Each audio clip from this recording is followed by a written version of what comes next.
sejam todos muito bem-vindos ao nosso episódio podcast Você Licitante. Hoje temos uma figura muito especial, um convidado de longa data, um amigo pessoal, que vai trazer muita informação sobre carreira jurídica. É um cara que sempre estuda, é um cara que sempre está antenado às mudanças, sabe a realidade, seja do funcionário público, do empresário, da pessoa comum, e vai trazer bastante coisa interessante. Para quem não me conhece, sou o professor Kleber Doriz, professor especialista em licitações e contratos, e ajudo empresários e autônomos a terem um negócio lucrativo vendendo para o governo. Antônio, vou começar a sua apresentação aqui. Tem um currículo já bem grande. Ele é formado em Direito pela Universidade do Contestado Campus Mafra. Ele é advogado sócio, né? Se formou em 2010 e já se integrou a um escritório de advocacia desde 2011, sócio. Pós-graduado em Direito do Processo Civil pela Universidade Uninter. Participou de formação de curso de conciliador, que é muito importante, em 2008. Concluiu o curso da Defensoria Pública em 2014, juntamente com carreiras jurídicas também em 2014, e fez a conclusão do curso de Procuradorias 2016. Assessor jurídico da Câmara Municipal de Itaiópolis 2015, 2016 e 2018, 2021 e ainda está até hoje. Né? Antônio, agora eu quero que você conte um pouco da tua história, lá do início. Como que surgiu o Antônio? Por que escolheu a faculdade de Direito? Como que foi essa tua escolha de vida? Primeiramente é uma satisfação enorme, né? Fazer parte desse teu projeto. Eu fico feliz quando nós vemos amigos desenvolvendo situações, saindo às vezes da caixinha, né? Porque a nossa caixinha no mundo jurídico às vezes é processo, atender cliente, né? E não, nós saindo da caixinha, abrindo uma empresa de licitação, tentando ajudar os empresários, isso é de muita validade, né? E eu acho que certamente com o passar do tempo o retorno esperado pela satisfação pessoal e também financeira certamente haverá, né? Então, desde já incentivo que continue, né? Agradeço. E que vá para frente e toque a empresa e siga o Brasilzão afora, né? Eu fico feliz por isso, né? Pelo amigo. E a licitação hoje vai permitir pelo menos essa aventura, vamos dizer, mar afora, quase assim, por dizer. Sim, porque agora é o sistema eletrônico, né? É, tudo online. A pandemia veio ajudar bastante isso aí, a informatização de todos os sistemas eletrônicos aí para facilitar a todo o acesso ao cidadão, né? Excelente. Então, eu sou natural lá do Major Vieira, Rio Novo, né? Interior de Major Vieira. Viemos para cá em 89, né? Minha família veio com a mudança, mala e cuia para cá, e desde lá estamos morando em Itaiópolis. Teve alguns anos que eu saí de Itaiópolis para fazer os estudos, né? No ano 97 fui pro seminário, fiquei 7 anos no seminário, né? 7 anos? 7 anos no seminário, curso de formação em Curitiba, em São Paulo, e aí depois saí de lá e voltei para cá e logo em seguida comecei a faculdade de Direito. Até tentei vestibular para agronomia, mas não deu certo. Ainda bem. Mas que diferente a agronomia. Na época eu trabalhava na Agroeu. E aí tinha um carinho especial por pela área, né? E tentei. Fui na UDESC, fiquei por poucos pontos, né? Não passei. Mas você vê que interessante, né? Tem bastante advogados que lidam ainda na área, né? Vamos dizer, nesse agronegócio, essa coisa diferente. E na verdade é interessante, né? Porque a gente que está acostumado a atender cliente, problema todos os dias, né? Todo mundo acha que é muito fácil, né? E você receber problema um dia, problema no outro dia, uma hora o cara cansa, né? Sim. A parte da agricultura, se você for pensar mesmo, é quase como se fosse até um hobby, né? Você vai lá, você tem um contato com a natureza. Me diga uma coisa, você ficou 7 anos no seminário. Qual era a sua intenção? Porque 7 anos, né? tem alguma coisa. Não, assim, no primeiro momento foi pra ir jogar futebol, né? Eu sempre gostei muito de futebol. E sempre gostei muito de esporte, né, na verdade. E aí, quando eu fui conhecer o seminário lá em Curitiba, tinha campos de futebol e jogava futebol todo dia, né? E eu fiquei encantado com aquilo, né? E aí, num segundo momento, lógico, os estudos e a formação humana é muito, muito forte, né? Onde eu estava, né? E tive várias oportunidades de estudar diversas línguas, né? Latim, grego, italiano, inglês, espanhol, né? Tanto que o idioma oficial da congregação era espanhol, então nós éramos obrigados a falar em espanhol. E então, assim, foi cativando, né? Mas chegou um ponto que quando eu estava saindo do país, né? Eu estava em São Paulo, a minha formação iria seguir em Roma, né? Aí eu desisti, saí, né? Vi que não era pra mim e aí voltei. Eu te pergunto porque quando a gente ouve, às vezes, seminário, né? Eu penso, mas será que queria padre, alguma coisa assim? Não tem nada a ver, então. Era futebolzinho. Era futebol. Que legal. E a formação, os estudos, né? Os estudos uma formação intelectual muito pesada, muito rigorosa. E me fez bem, né? Confesso que me fez bem. Você foi já mais novo ou já um pouquinho mais? Eu fui com 12 para 13 anos. Já ficou longe da família desde cedo. Sim. Eu fiquei desgarrado da família. Mas foi uma experiência bem bacana. Não me arrependo, né? Uma experiência bem bacana, bem interessante. Aí, retorna pra cá, começa a faculdade de Direito. Isso, retorno pra cá, faço uns outros trabalhos, como trabalhei na AgroLeão, né? Fui bem recebido por eles, tive uma experiência muito bacana, né? E aí, se virando nos 30 para estudar e trabalhar, principalmente na época de safra, né?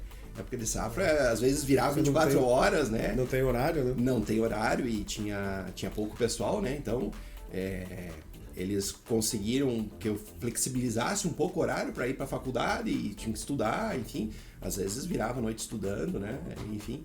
Então, tinha que se virar nos 30, né? Para fazer a faculdade de Direito. Fazia sempre à noite, faculdade? Eu fazia de manhã, no primeiro semestre, daí eu tive que mudar para a noite, aí eu perdi um pouco de matérias, né? Mas fui recuperando durante o passar com a grade, né? Fui recuperando. Poucos não sabem, mas eu sei que depois você começou a trabalhar no fórum, né? Sim. E eu sou o teu sucessor de estagiário. Isso aí. Ele foi meu mestre, o meu sensei. Quem me dera.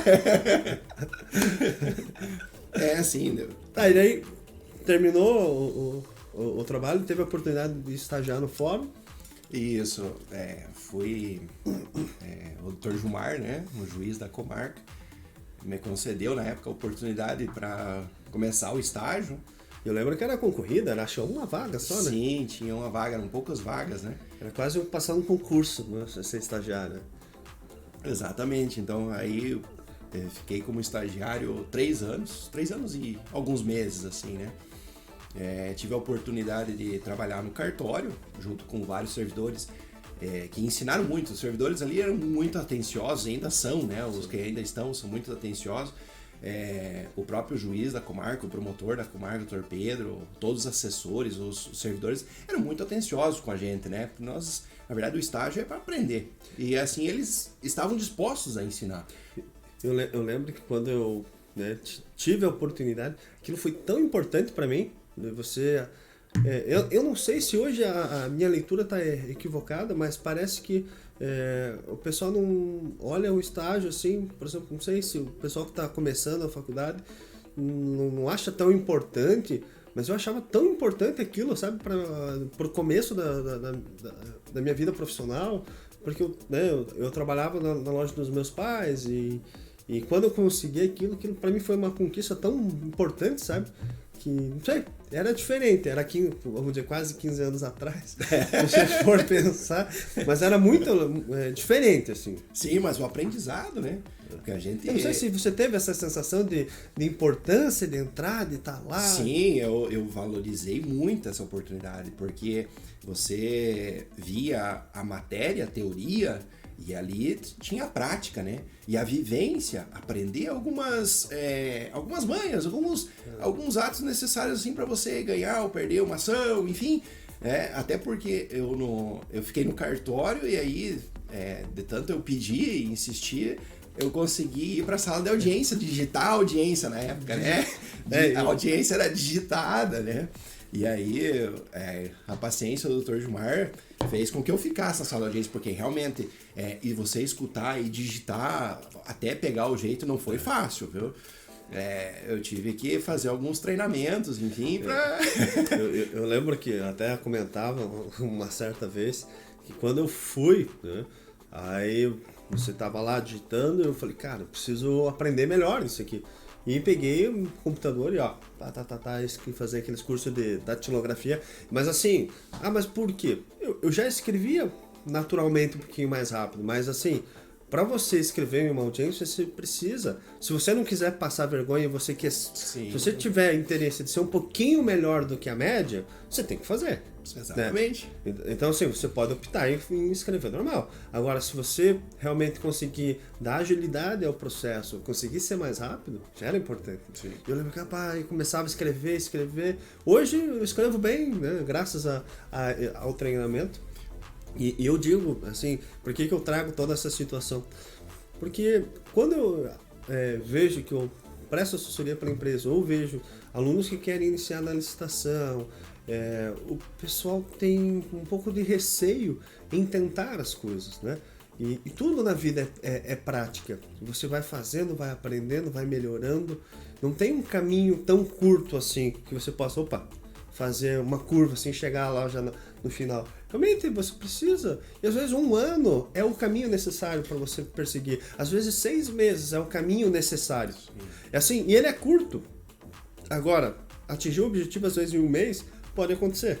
Mas assim, quantos que tentam em 1 mês e vão conseguir? Porque existe mais ou menos uma média para tudo, né? Sim, mas aí essa situação é bem importante que você colocou, porque assim, veja, o percorrer, né? 1 ano, 2 anos, enfim, dependendo de cada tempo, mas vamos traduzir isso para as empresas, né?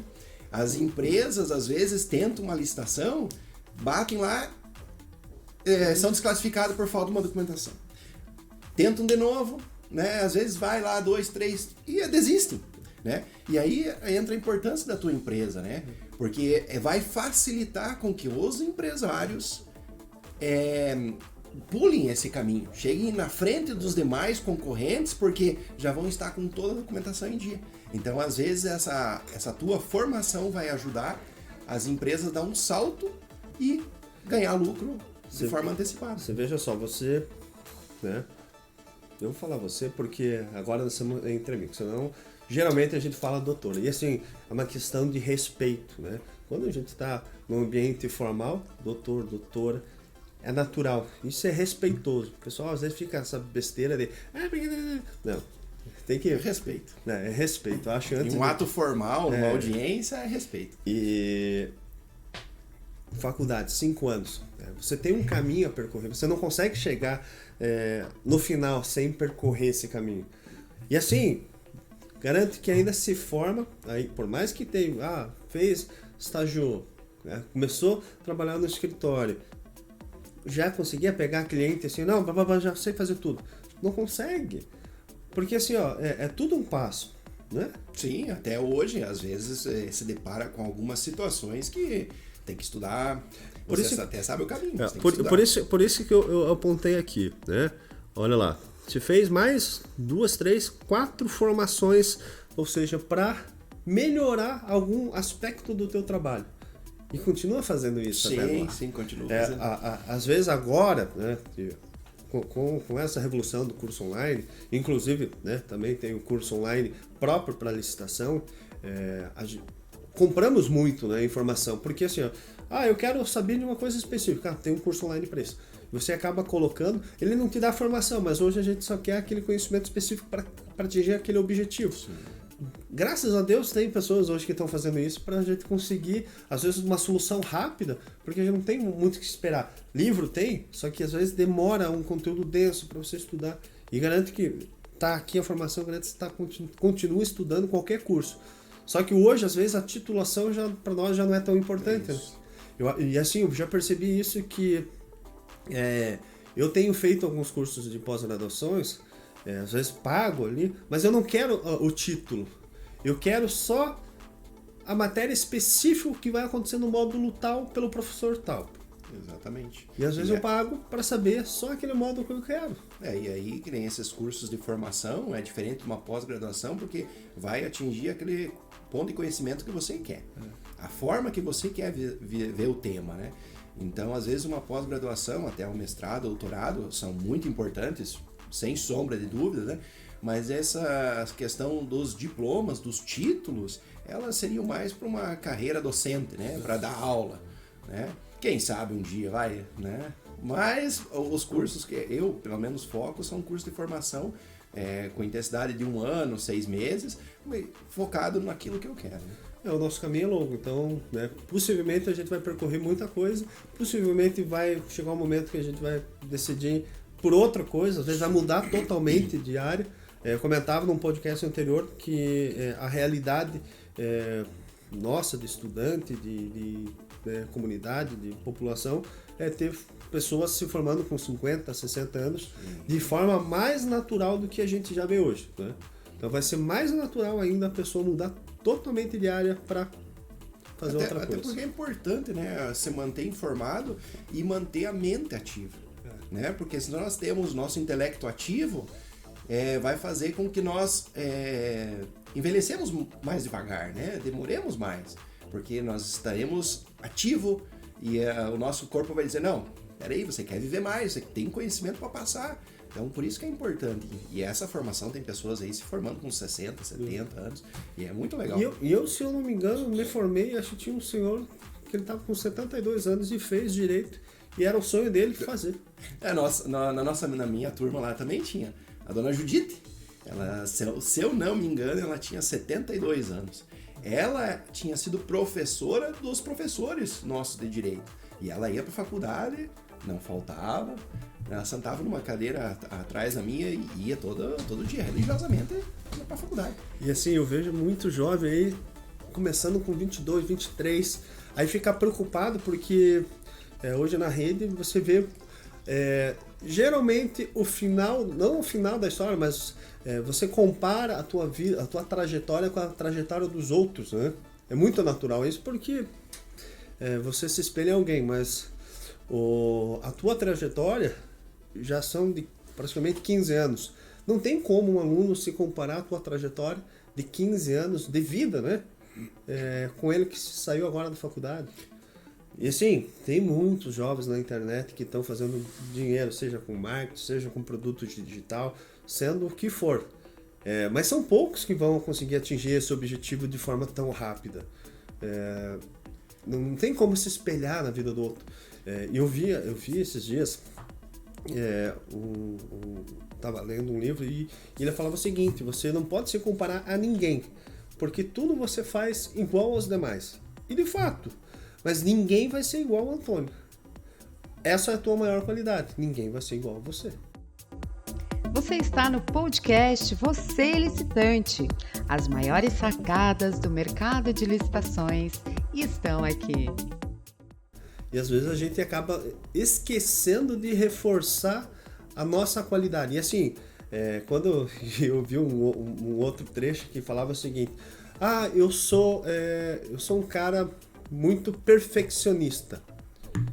Tá, mas essa tua qualidade, ser perfeccionista, você tem que entender que se você for muito perfeccionista, talvez para uma empresa não seja interessante, porque às vezes você precisa ser rápido. E você ser perfeccionista não quer dizer que você está fazendo um trabalho perfeito. Talvez seja perfeccionista para você. Eu prefiro que o trabalho se desenvolva mais rápido, até porque acho que hoje em dia quem faz um processo, faz um procedimento muito devagar, fica para trás. Sim, com certeza. E assim, eu trago isso porque é interessante como ver as pessoas não respeitarem o que realmente é a tua qualidade. Tenta fazer a tua qualidade ser a do outro e não é isso, né? Exatamente, sempre a grama do vizinho é mais verde, né? Mas assim, hoje a internet, ela trouxe muito essa vida de aparência, né? Então, assim, nós temos que postar. É lógico, estamos para usar a mídia, a rede social a nosso favor. Isso sem sombra de dúvida. Agora, essa vida de aparência, viver a vida do outro, nos pode trazer uma frustração. Né? Então, às vezes, essa questão que nem você colocou do conhecimento de 5, 10, 15 anos, não tem como nós compararmos, por exemplo, a nossa trajetória com a trajetória de uma pessoa que tem um pouco mais de idade e uma trajetória mais longínqua, né? Temos que colocar os pés no chão, nós podemos chegar lá, mas temos que traçar o caminho, né? E o teu sócio fala um negócio muito interessante. Troco 10 anos pelo que eu tenho. E se você for pensar, né, ele troca 10 anos, porque o tempo, no final das contas, é o mais importante, né? Exatamente. 10 anos para trás, será que eu não trocaria também? Exatamente. Eu ia estar com 12 anos. Né? Quase isso, né? Mas o meu sócio que você tocou, o Acácio, né? Eu aprendi muito com ele. Né? É uma pessoa que tem um pouco mais de vivência de vida, né? Não vou dizer mais velho, né? Mas é uma pessoa que tem um pouco mais de experiência de vida e me ensinou muito nessa forma de viver, aproveitar os momentos da vida, aproveitar, celebrar os momentos bons, saber superar os momentos difíceis, né? Mas não focar nesses momentos difíceis. Nós temos que celebrar cada conquista.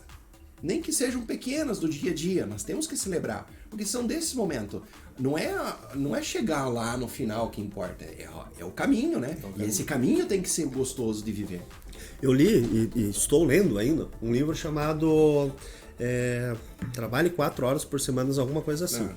E tem um negócio no livro, uma frase no livro, eu não vou conseguir repetir ela aqui, mas ele fala o seguinte: será que nós olhamos a riqueza do outro e a gente quer a riqueza, ou você quer o que a riqueza dele às vezes proporciona? Por exemplo, você vê alguém que tem muito dinheiro, às vezes curtindo umas férias um pouquinho mais prolongadas. Será que você precisa ter a riqueza dele para você fazer isso? Às vezes a gente só olha a riqueza para achar que consegue fazer aquilo e trabalha uma vida inteira para chegar àquela riqueza, e talvez você não vai ter a manha, a expertise de você curtir aquelas férias daquele jeito. Sim, exatamente. Porque você ficou tão envolvido num processo, ficou tão cansado chegando até lá, que às vezes você não precisava daquele dinheiro todo para fazer exatamente o que ele está fazendo. Traduzindo, tem Se você for pensar isso, o pessoal que faz mochilão, que viaja o mundo, é muito mais experiente do que muita gente que tem dinheiro. Muita gente. Sim. E eu digo assim, é um tapa na cara de qualquer um, né? Porque talvez é quase um sonho de todo mundo. Eu queria fazer isso, né? Talvez por um momento seja interessante, mas como é legal, né? Você se desprender, né? Tirar os pés do chão e... Sim. Traduzindo isso que você falou, é aquela situação. Você trabalha a vida inteira para ganhar dinheiro, para ter uma casa na beira do lago e poder pescar com o seu barco, né? E a pessoa lá, o agricultor mais simples, tem a sua casa na beira do lago e vai pescar todo final de tarde. Então, precisa tudo isso? Não, às vezes não precisa, né? Às vezes faz todo um processo, toda uma caminhada, às vezes desnecessária, porque você ficou olhando, às vezes, uma realidade do outro, né? Sim, exatamente. E assim, não é raro, né? Você vê hoje com a internet várias pessoas com muito dinheiro, com uma vida que talvez seria a tua dos sonhos, né? Sim. Porque a gente só imagina que seria a vida dos sonhos, com depressão, sofrendo. Já chegaram ao ponto de entender que aquilo não traz nada, né? Ele traz momentos, traz algumas situações que são repetidamente, talvez cansa, né? Exatamente. Então, vale a pena às vezes focar tanto na vida dos outros? Acho que não, né? Não vale a pena. Vamos viver a nossa bem de boa. E assim, cada um tem o seu processo. E no momento que você entende isso, eu acho que você consegue muita coisa. É difícil. Difícil. Talvez eu ainda não entendi, mas quem sabe um dia vamos entender, né? A grandiosidade da vida, né? Por que estamos aqui, né? Por que vivemos? Porque será que será só para produzir e ganhar dinheiro? Não. Ou fazer o bem pro próximo e tentar melhorar a nossa convivência social, né? Não sei. Precisamos entender isso realmente. Me diga uma coisa. No escritório, você tem uma rotina pré-definida? Olha, acordo às 5 da manhã, faço isso, faço aquilo. Pois, assim, acordar cedo já virou hábito, né? Virou rotina. Deixamos para dormir no final de semana. Mas já tive os momentos aí, até para fazer alguns cursos, né? Em decorrência da correria do dia a dia, para dar conta de tudo, né? Acordar cedo, 5 da manhã aí para fazer os cursos, né? Desenvolver até mesmo para dar atenção para as filhas à noite, né? Mas assim, a rotina é acordar cedo e agora atualmente como presto assessoria para a Câmara de Vereadores de Itarópolis, então estou lá logo cedo, 8 horas, saio de lá meio-dia e depois na parte da tarde vou pro escritório, né? E assim, no escritório não se tem uma rotina, porque atende telefone, tem que cumprir prazo, atende cliente, né? Às vezes, quando os clientes têm hora marcada, ótimo, mas quando não tem alguma coisa de emergência, tem que atender, né? Não dá para abrir mão. Isso é uma coisa que eu fico pensando sempre. Será que você ter uma rotina pré-definida é importante? Dizem, né? E já li isso muito, que a rotina é um hábito saudável, né? Para você ter rotina na tua vida, você consegue melhorar todos os teus aspectos, inclusive se você dormir mais cedo. Aí tem aquela regra, se você dorme antes da meia-noite, quanto que você ganha de sono. Será que tudo isso funciona para todas as pessoas? E assim, eu fico pensando, será que isso funciona para mim? Para mim parece que não funciona. Eu acho que eu tenho uma rotina totalmente minha. Sim. E eu não sei, eu gosto de não ter rotina. Me dá uma certa aflição ter uma rotina definida para tudo. Eu já sou diferente. É tanto isso que eu carrego parte da formação do seminário, né? Nós tínhamos horário para tudo, né? Então, assim, se é uma coisa que mexe comigo, é questão do horário, né? Se marcamos para 1 hora, é 1 hora, né? Não é 1 e 1. Então, assim, porque essa formação do seminário tinha horário para tudo, basicamente. Então, para mim, sair da rotina é muito difícil, né? Então, tendo rotina e horário, para mim, facilita muito. É lógico, eu tento um pouco sair disso, né? Sair da caixinha, mas é difícil quebrar essa barreira. Eu digo assim, eu não tenho uma rotina muito, por exemplo, eu vou fazer isso, amanhã eu vou acordar às 5 da manhã e vou sair correr, eu vou fazer isso aqui às 7, vou fazer... eu tenho bastante coisa para fazer, né? E eu vou marcando e vou fazendo. Uma coisa de horário, e isso é uma coisa que, para quem talvez tenha um pouco de ansiedade, eu não gosto de esperar e não gosto de deixar os outros esperando. Então, essa questão de horário me pega bastante. Então, se combina 1 hora, realmente tem que ser 1 hora. E às vezes um pouquinho antes ainda. Exatamente. Né?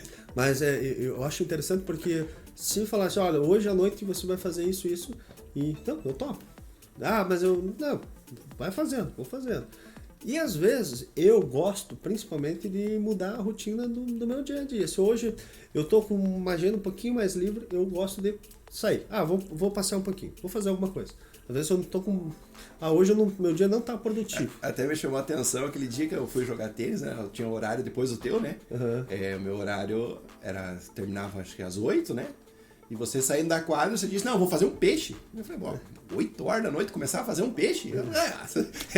É a sair da rotina, né? E às vezes essa questão facilita para você um evento futuro, né? Às vezes sai alguma coisa que você não espera no dia, você consegue resolver com mais facilidade que quem tem uma rotina certinha. Mas assim, eu sempre faço essa pergunta só para escutar a experiência das pessoas, né? Para tentar avaliar, mas é que nem opinião, né?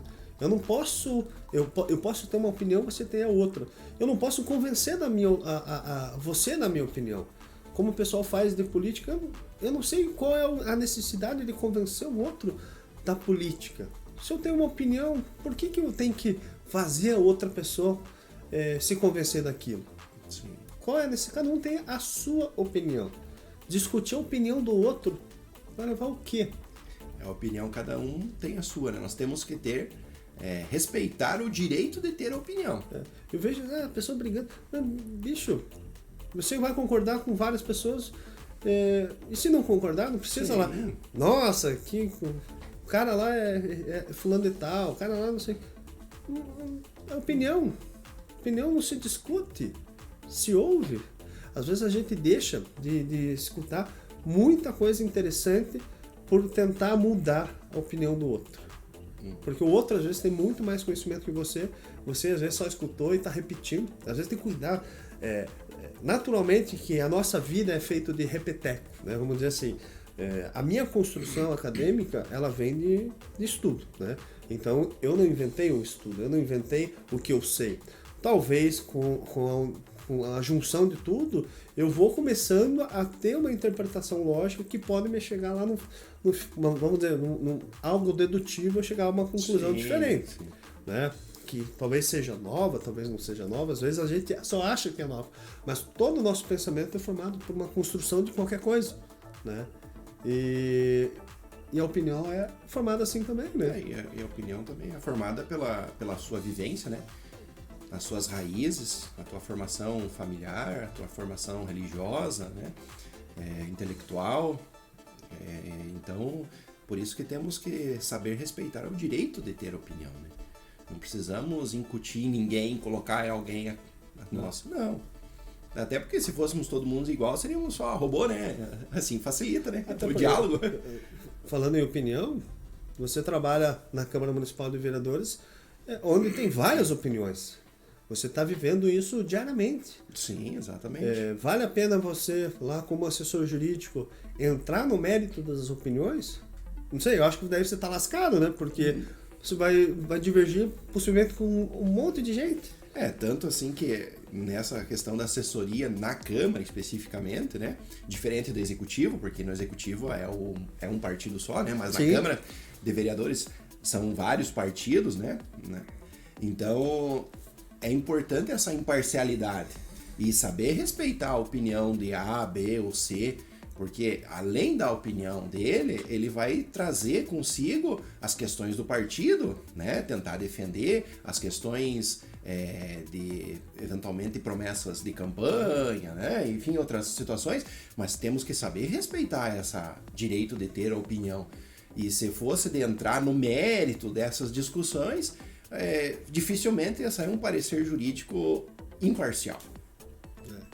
E é isso que eu tento, a gente tenta acertar. Estamos para tentar acertar. Erra, sem sombra de dúvida, né? Somos todos falíveis, né?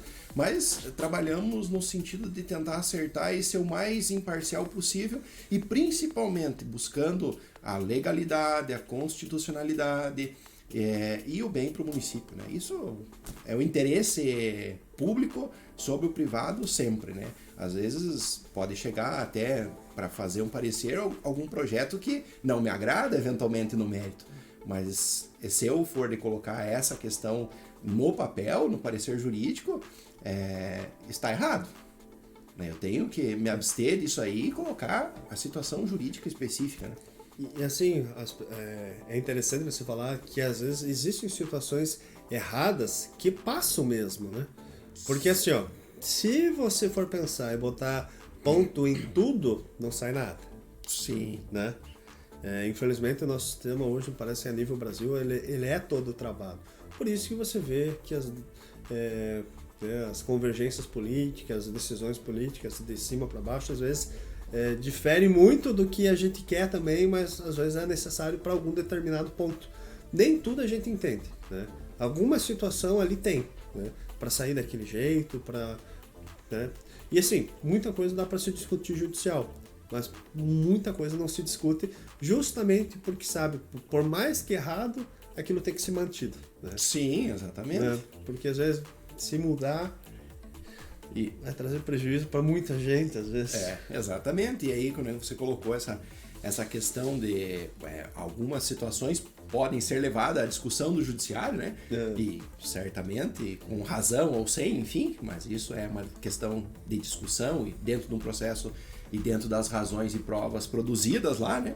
Mas aí surge uma questão interessante, né? Que é o que Montesquieu com a repartição dos poderes, né? Com a situação de freios e contrapesos.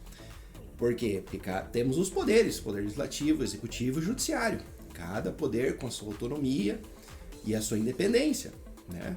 Mas nessa questão, como tem o freio e contrapeso, o poder judiciário vai interferir no poder legislativo na medida em que houvesse um projeto de lei que passasse e fosse inconstitucional. Aí está a situação de fazer esse controle, né? Se esse controle não foi feito pelo legislativo, a função do Poder Judiciário, a função atípica, né? Porque temos as funções típicas e atípicas. A função atípica do Judiciário seria, vamos ver, é constitucional? Se for inconstitucional, vamos retirar essa norma. né? Então aí é importante essa disposição de Montesquieu na separação dos poderes, né? E essa discussão que você falou de típica ou atípica é um pouco disso que hoje às vezes se discute, né? O pessoal acaba falando, olha, fulano está decidindo dessa forma. Algumas situações de forma às vezes atípicas, né? Sim, interferindo um pouquinho. Você falou de Montesquieu, mas eu lembrei foi semana passada, nós estávamos numa reunião e um cidadão lembrou de uma frase do Maquiavel, falando, né, sobre a questão das eleições e tal, e Maquiavel ele falava que o sistema nosso vamos dizer, a maioria é a tirania da minoria, ou seja, e de fato, né, a eleição ganha a maioria, mas é a tirania da maioria sobre a minoria, e faz parte. Né? Então, isso lá atrás, né? Você citou Montesquieu, se você for pensar Maquiavel, tudo lá atrás, e para ver como as coisas são cíclicas, né? Sim. Ou seja, não é de agora. A gente pensa, não, mas hoje é assim, antigamente era assado. Tanto que essa questão da tirania, ela veio por Montesquieu para justamente tirar um pouco o poder autoritário, né? E dividir, porque eles entendiam que se houvesse o poder, vamos chamar moderador, né? Eles trariam, cada cidadão colocaria um pouco da sua igualdade e liberdade lá dentro para controlar a comunidade em si, né? E por isso a existência dos poderes e a independência deles, né? Então nós temos que respeitar. Às vezes não entendemos, é difícil, principalmente às vezes quando diverge do que nós pensamos, é muito difícil, mas temos que saber respeitar.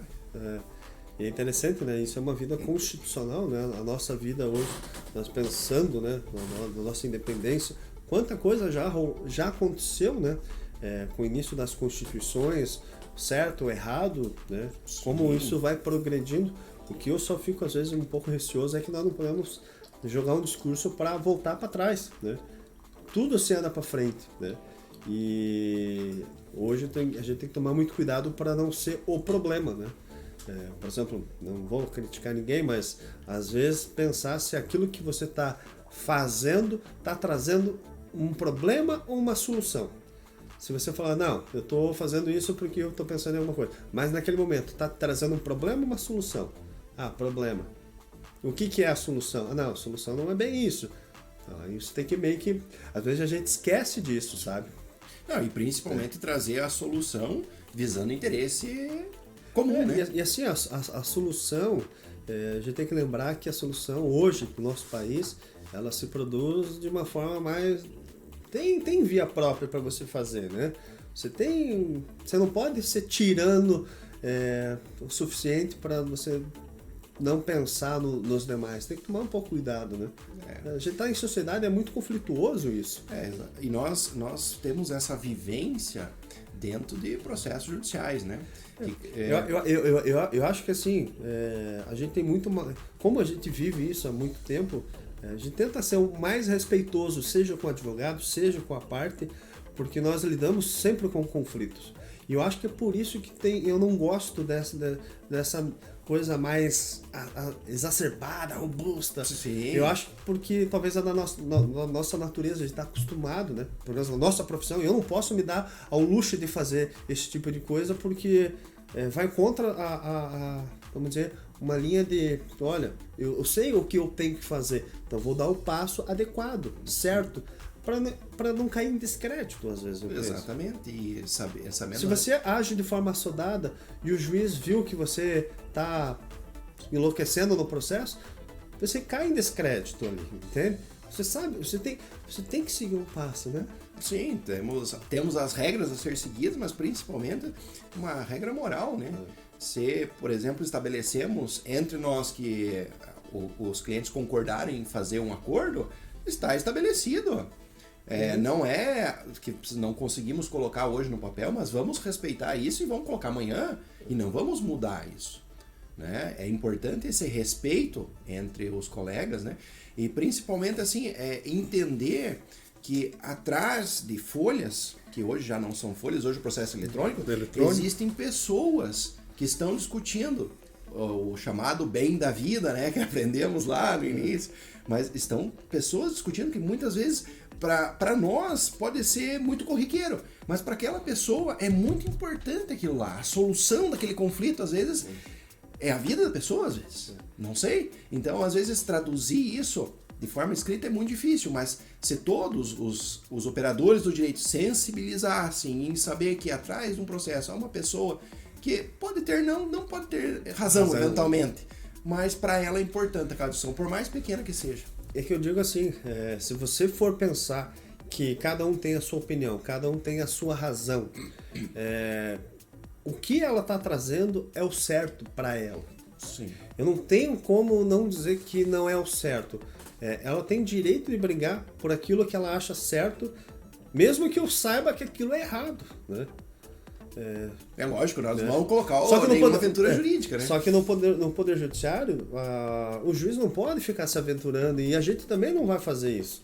Não vai entrar com uma ação achando só porque o cliente falou que é assim, você vai entrar. Sim. Até porque a gente tem uma reputação a ser conservada. Eu prefiro não entrar com uma ação não acreditando nela do que entrar e depois perder e às vezes cair em descrédito, né?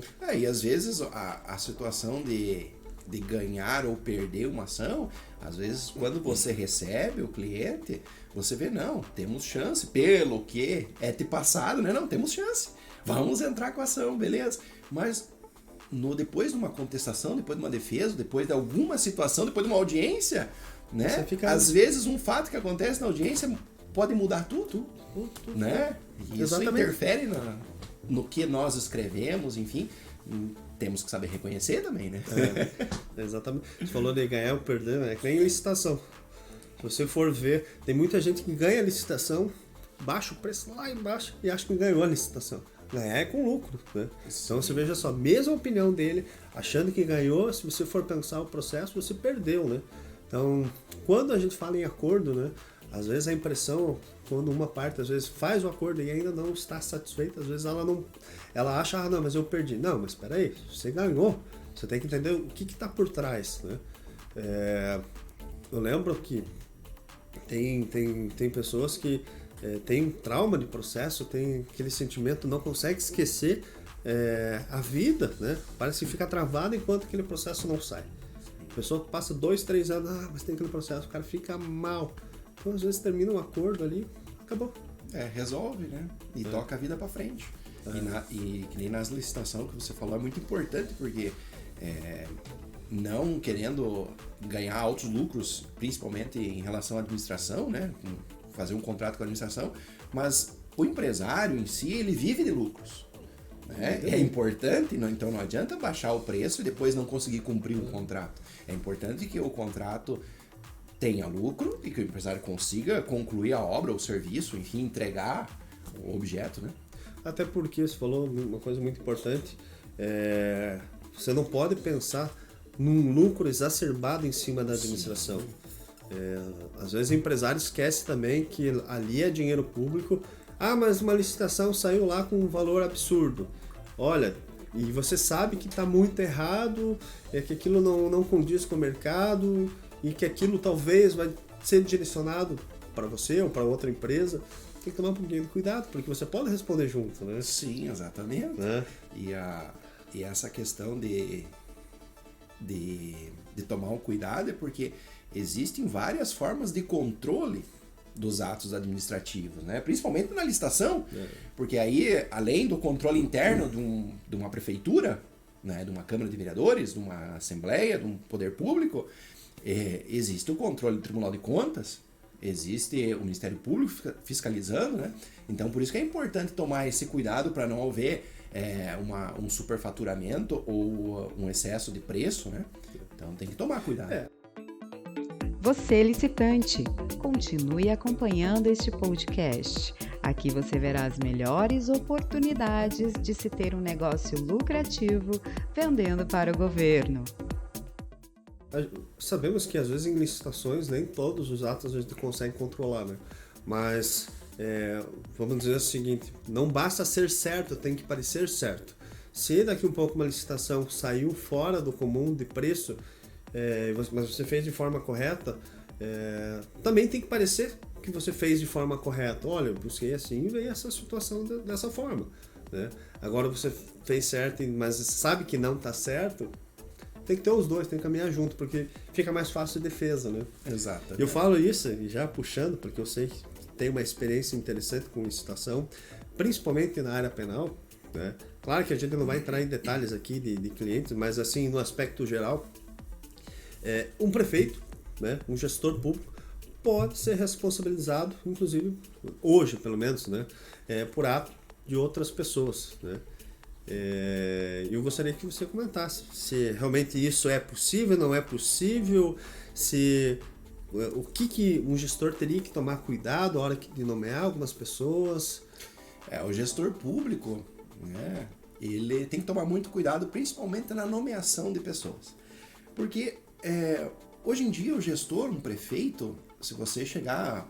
Hoje acho que, não sei se está implantado o sistema eletrônico de assinaturas aqui na prefeitura, né? Mas o gestor público, se você chegar às vezes no gabinete, ele vai estar com um monte de folhas para assinar. Ele vai conferir? Não. Ele vai confiar nas pessoas em que deixaram aquele documento para ele assinar. E às vezes, por vezes, ele pode se dar mal, né? Traduzindo em linguagem bem simples, né? Porque às vezes um ato daquele, uma adjudicação de uma licitação, pode ter dado problema lá no início, por falta de preparo, falta de conhecimento, falta de técnica, né? E o gestor pode sim ser responsabilizado penalmente sobre isso.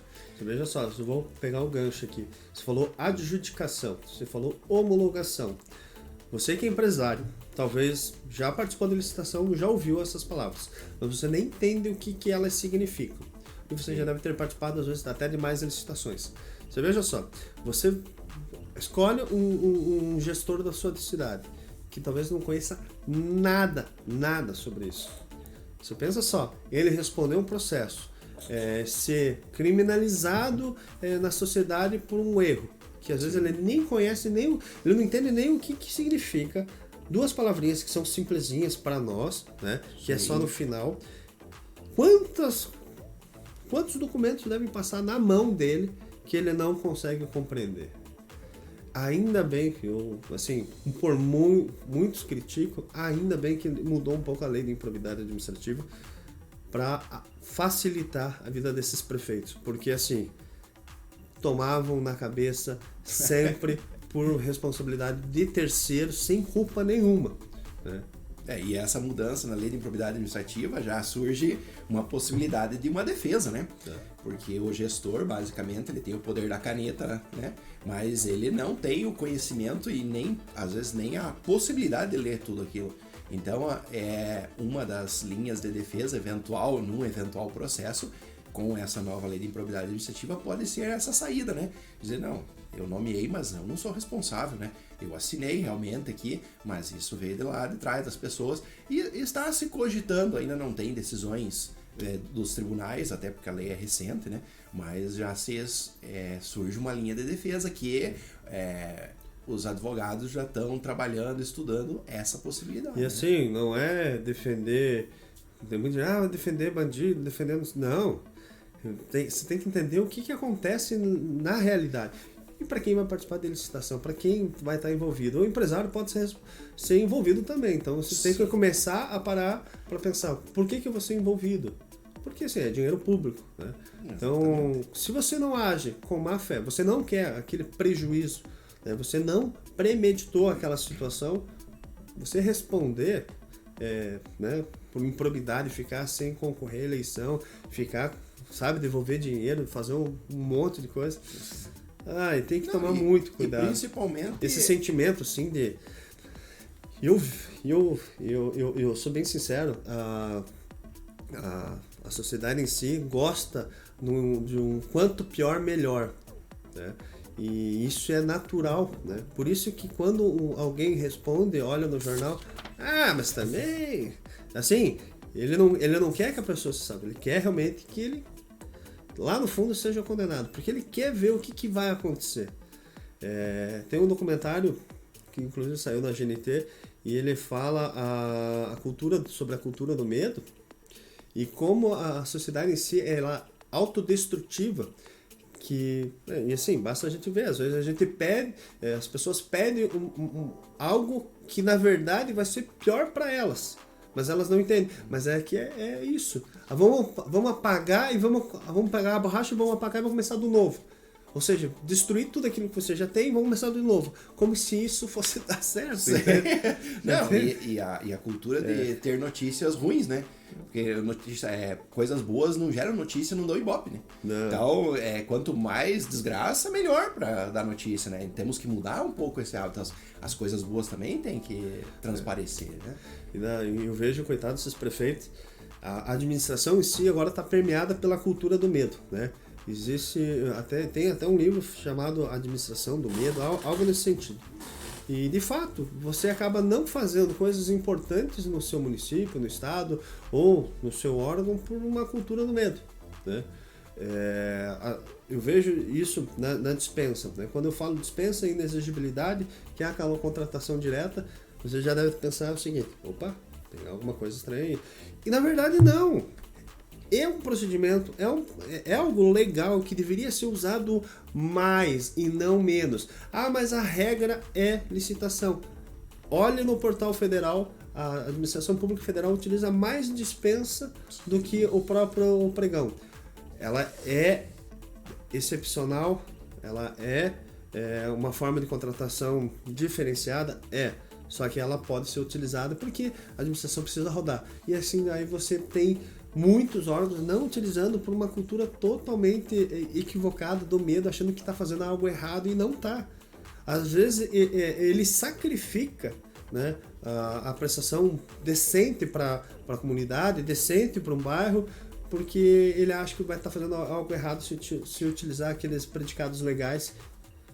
E tanto assim que às vezes a dispensa de licitação ela traz benefícios para a administração pública, porque é mais célere, né? E agora a dispensa eletrônica, só para te complementar, ela vai ser, ela vai possibilitar uma concorrência ainda. Sim. Ela abre no dia, as pessoas podem dar lança, só que se ela finaliza rápido. Sim, um mini pregão.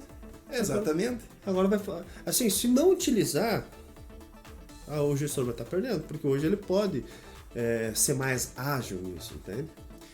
E por maioria das vezes traz benefício para a administração financeira. Ela consegue comprar de forma mais rápida e um preço menor. Eu sempre bati um pouco Só claro, que agora a nova lei de licitação ela traz muito mais profissionalização. Ela vai ter agente de contratação, ela vai ter segregação de função, ou seja, quem faz o edital não pode participar da licitação, quem é o pregoeiro da comissão não pode participar da fiscalização. Então, assim, vai ter uma segregação muito importante. Vai colocar mais profissionalização, que é legal, se você for pensar que se você conseguir profissionalizar esse pessoal, eu tô vendo assim, toda a região aqui, prefeitada, praticamente zero de cursos já, e a nova lei de licitação vai ser aplicada agora ano que vem. Tanto teria que colocar cursos para servidores, como também para empresários, porque o empresário precisa participar. Não adianta investir tanto na profissionalização dos servidores se empresas não participam da licitação. Né? Sim, exatamente. As empresas também precisam abrir o olho. Se querem esse nicho de mercado, que é muito bom, tem que abrir o olho e melhorar a profissionalização desse mercado, né? Para eles conseguirem participar e sair na frente dos outros. Né? E agora eu vou colocar algo prático nós que somos advogados. Teve curso de direito e tal. Algum dia na faculdade te falou que advogado poderia participar da licitação no Brasil afora? Não. Porque via de regra seria seria por licitação. Né? Você veja só, eu falei isso para um engenheiro, né? E a oportunidade que o engenheiro tem de sair e ser contratado para fazer projeto e não participam, e nas faculdades não se permeia isso. E eu lembro que quando eu também estava na minha formação, você aprende a atuar no âmbito jurídico, mas ninguém nem te fala que existe um mercado todo lá fora, se você quiser trabalhar prestando assessoria ou participando da licitação, fazendo projeto de lei. Você imagina que o que permeia na nossa cabeça? Concurso público. concurso público. Não, para você for lá tem que ser concurso público. E hoje já está caminhando totalmente diferente, né? Já está se possibilitando terceirização de vários setores, porque se ficar, né, infelizmente, numa cultura que todo serviço tem que ser por servidor público, nós somos lascados. Porque nunca vai dar conta, né? Aí, e agora essa é uma opinião minha. O pessoal acaba, mas vai colocar mais cargo, vai colocar mais gente lá dentro. E não precisa. Não está faltando gente em todos os departamentos. E aí vai inchando a máquina pública, né? Vai onerando os cofres públicos e mais. É lógico, não dá para terceirizar as atividades fins, né? Mas algumas coisas... Mas tem muitas situações que podem sim se usar disso e traz benefício para a administração, inclusive a economia, né? Me diga uma coisa, no escritório ali, vocês também atuam na área penal, né? Sei que vocês atuaram em um caso muito interessante que envolvia licitação. O que aconteceu nesse caso tão grandioso que respingou depois de algum tempo, né? Esse caso específico, e assim, eu acredito que todos eles, né, basicamente falta de preparo dos servidores ali que foram fazer a licitação, né? Um pouquinho mais de técnica teria livrado o gestor dessa responsabilização. Responsabilização ainda não, porque ainda está em processo, né? Mas existe sim, e a denúncia é grave, precisa fazer a defesa, vai ser uma defesa árdua, difícil, vamos por longos anos e certamente diversos recursos, ferramentas legais dentro do processo, né, para fazer a defesa do gestor. Que eu entendo que não houve má fé, né? Porque a boa fé se presume, a má fé se prova.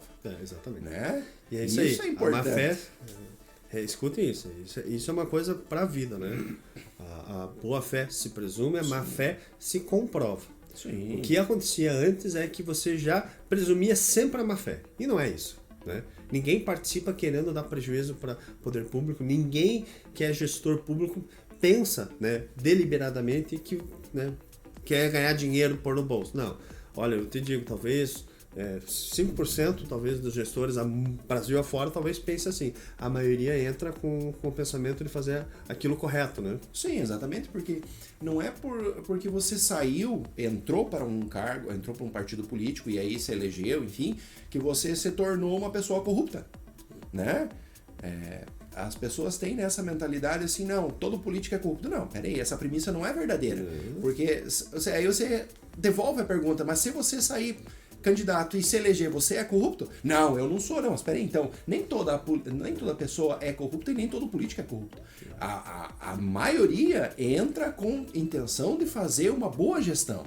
E fazem uma boa gestão, né? Mas temos que tomar esse cuidado, né? Por isso que eu sempre digo que em diversos processos, e aí nesse especial, que a boa fé, ela se presume. Quer provar uma fé? Então, diga, prove, construa a tua ideia, o seu raciocínio, e aí sim, dentro de um processo criminal, prove o dolo específico, né? Não vá me dizer que tem culpa, mas prove o dolo específico, e aí sim, se chegar nesse final e houver isso, depois do trânsito em julgado, aí tudo bem, mas nesse momento dizemos que é inocente, né? E vamos fazer a defesa do cliente da melhor forma possível, utilizando todos os meios. E aí é interessante, né, nessa questão criminal, que a própria lei de licitação, essa alteração, ela revogou alguns crimes, né? Na verdade, ela teve a continuidade normativa, não é uma revogação. Sim. Aí nós temos que analisar a questão da retroatividade da lei ou a irretroatividade da lei. Né? Porque, em via de regra, ela só vai retroagir se for beneficiar o réu. Então, analisar a situação específica, não, aonde que beneficia o réu aqui? Até por uma eventual alegação de prescrição lá no futuro, né? Tem diversas situações no ambiente, no processo criminal, que muitas vezes, né, não é questão de discussão do mérito, mas a questão de discussão do processo em si, alguns pequenos detalhes que podem beneficiar o seu cliente, né? E isso, num processo aí de mais de 8, 9 mil páginas, se debruçamos lendo algumas semanas, alguns dias, para tentar fazer a melhor defesa possível. Existem falhas? Pode ser que sim, mas por enquanto não estão comprovadas. Licitação, para quem já participa, sabe que o processo em si agora deixa de ser procedimento, a característica é processo, né? Para justamente dar essa possibilidade tanto de terceiros, outras partes sempre se manifestarem. Porque tudo tem é necessário, às vezes, um contraditório, ouvir, no caso, os licitantes, ouvir os vencedores, perdedores, e é natural. Então, vem essa característica justamente para também auxiliar, e eu falo, coitado desses prefeitos que passaram aí, muitos levaram na cabeça, mas a tendência é que as coisas melhorem. E às vezes essa mudança para o processo em si, né, de procedimento para processo aí, havendo um contraditório, quem sabe o gestor, não, peraí, realmente, não quero mais a licitação, vamos melhorar e vamos abrir uma outra licitação. Olha que vamos interessante. aprimorar. Olha que interessante, você falou agora exatamente um ponto que eu ia mencionar.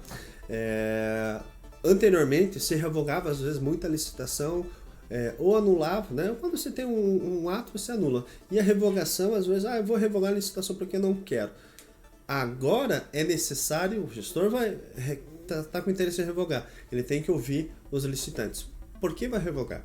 Porque já aconteceu, e assim, eu atender vários empresários, eles falaram, olha, a licitação foi revogada, mas eu ganhei. Mas por que foi revogado? Não, porque disse que tinha um erro lá. Não, peraí. Agora, né, claro que ainda estão utilizando a 866, mas agora ouvir primeiro os licitantes. Porque eu já presenciei, já ouvi essas revogações porque aquele fulano não ganhou ou a empresa X que ele queria não ganhou. Acontece. Sim, mas agora a mão está com os licitantes, né? Esse controle externo agora está mais, não rigoroso, mas ele está mais aberto. Agora, de fato, você vai ter mais participação. E aí vai permitir com que o gestor ele faça a motivação do ato, que é importantíssimo, né? Na administração pública, tudo tem que ser motivado. Sim, tem um poder discricionário? Tem, ótimo, excelente. Mas quando envolve terceiros, e aí volto a dizer, terceiros de boa fé que estão participando, é importante escutá-los. Sim. Né? Será que não é mais interessante para a administração continuar essa licitação? Não, mas o erro aqui é um erro, é um vício legal, é insanável, nós temos que anular a licitação, ótimo.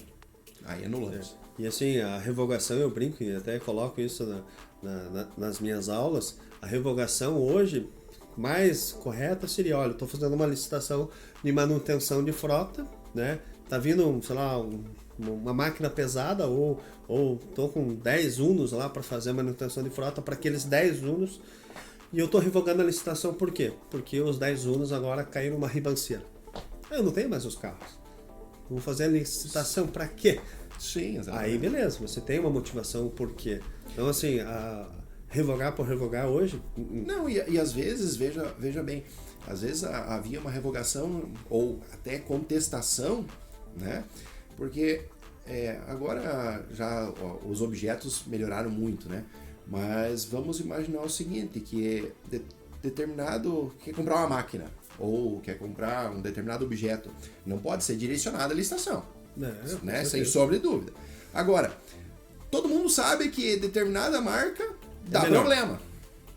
O que dá problema. Dá problema. Então, para bem da administração, se ela contratar, por mais que seja mais barato, ela vai dar muita manutenção, né? Então, cabe ao gestor analisar a situação, não, será que é necessário eu contratar?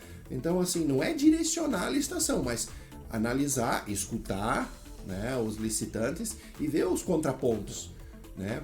Não, a minha empresa realmente fornece esse equipamento, mas eu dou garantia Mas a minha garantia é igual. Então começa a ser interessante. E puxando o gancho novamente aqui, vai falando, agora existe a pré-qualificação. Você pode pré-qualificar, no caso de máquinas, por exemplo, posso fazer um edital de pré-qualificação. Todas que tiverem interesse vão pré-qualificar os seus bens. Eu vou, por comissão, aprovar quais marcas eu quero e estilos, né? Aquilo que realmente atende. Pré-qualifiquei, escolho. Né? E eu vou citar um caso do Sim Catarina, por exemplo, que tem 200 e poucos municípios, 220 eu acho. Eles têm a pré-qualificação de máquinas pesadas.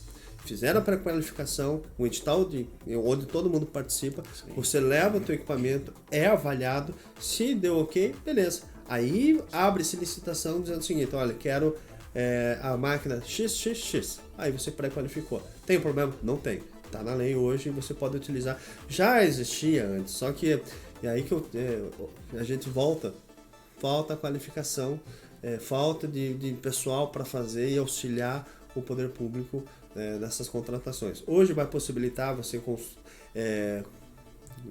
vamos dizer, contratar consultores, empresas especializadas nisso. A administração pode se utilizar? Pode se utilizar para fiscalização? Pode. Então, assim, todos esses agentes vêm para auxiliar a comissão. Então, hoje só vai errar aquele que quer, né? E aquele que realmente não escutar e não participar dos cursos de licitação, dos cursos de atualização, sim. Porque tem muito mecanismo muito bom para fazer a contratação boa de equipamento bom, e é só se utilizar dos predicados. E assim, vai ter que ter programação de contratação. Você que é empresário vai conseguir, olha, meu município faz licitação disso aqui, então a programação de licitação do ano. Não é chegar lá, olha, preciso de peça, faz licitação. Não, peraí, você tem que ter programação. Então vai ter que começar a colocar gente mais qualificada, mais antenada com o negócio, para não se... Na verdade, isso nada mais é que um controle de estoque, né? Saber o que vai precisar, o que usou no ano anterior, né? Porque muitas vezes, não, estourou um pneu, não tem. Não, daí urgência, emergência, porque eu preciso, não. Então, não, normalmente nós vamos ter um controle de estoque e aí, novamente, sistema de informação, preparo das pessoas que estão ali para ter o controle de estoque, que toda empresa faz, né? O inventário do seu estoque, para que o gestor saiba, não, realmente, estourei 5 pneus aqui, agora eu vou precisar comprar mais 5. Mas eu já tenho no estoque. Mas a hora que eu tirar 2 aqui, então eu já preciso antenar. Opa, não, eu preciso já pensar que eu vou ter que comprar, que pode estourar. E o Diego, que participou de um podcast anterior, ele falava que o chefe dele dizia uma coisa: nada resiste ao planejamento. E é verdade. Sim, exatamente. Nada resiste ao planejamento. Antônio, estamos chegando ao nosso final. Gostaria de saber qual que é o teu maior desafio hoje na vida, pensando no futuro. Tem algo ainda que você quer conquistar? O mundo apenas? Não. Hoje posso me considerar uma pessoa feliz, né? Tenho pessoas, família bem estruturada, amigos, né? Uma profissão que me dá uma certa qualidade de vida. É árdua, é trabalhosa, é penosa, mas tem os momentos felizes, né? Mas sim, tenho planos. Digo para você que estou passando por um momento assim meio de pensamento, refletindo no que realmente vale a pena, no que vale a pena seguir, porque eu estou investindo na minha formação há um bom tempo, né? E tenho tentado abrir um pouco, sair da minha caixinha, só que não é simples, né? E lógico, a minha caixinha, pro meu pensamento hoje ainda, é o mundo jurídico, né? O aperfeiçoamento na minha profissão e de alguma forma que eu possa contribuir um pouco a mais para a sociedade. Só que assim, tenho o meu objetivo, não sei se ainda vou persegui-lo, mas eu ainda tenho ele e vou seguir lutando. Você veja só, poderia ter todos os motivos para não ter mais nenhum, se você quisesse, né?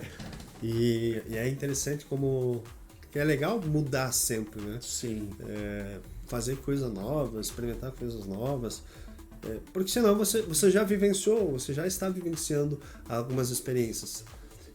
para ter coisas novas, é só mudando, né? Exatamente. É só mudando.